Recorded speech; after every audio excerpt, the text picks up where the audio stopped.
Nguzo kuu za Kwaresma ni kusali, kufunga na kufanya matendo ya huruma.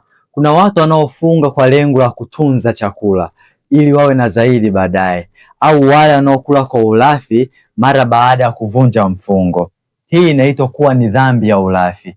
Mtakatifu Thomas wa Aquino alifafanua ulafi kuwa ni tamaa ya ulaji usiokuwa na kiasi kwa chakula na vinywaji. Ulafi unaweza kutokea kwa njia 5. Ya kwanza, prae propere, yaani kula kabla ya wakati uliopangwa, mfano kuvunja mfungo mapema bila sababu.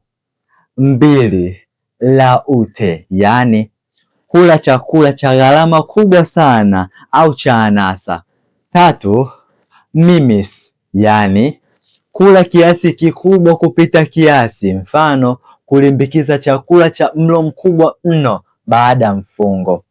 4, ardenta, yaani kula kwa pupa na hamu iliyopitiliza. Na 5, studiose, yaani kuhangaika sana na ubora wa maandalizi ya chakula cha mfungo. Mfungo wa kweli unapaswa kumwacha mtu akiwa na njaa kidogo ili kushiriki mateso ya Kristo msalabani.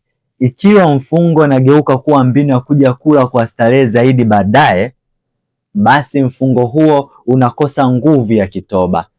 Kwa ajili ya mwongozo na mafundisho juu ya Kwaresma, nimekuandalia kitabu hiki cha Ifanye Kwaresma Yako Usiyo ya Mazoea.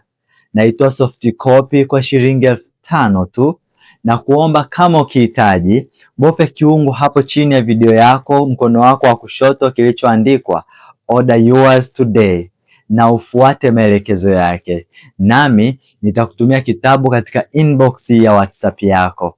Ni mimi mtumishi wenu mdogo nisiyestahili, Oscar Mkatoliki. Tumsifu Yesu Kristo.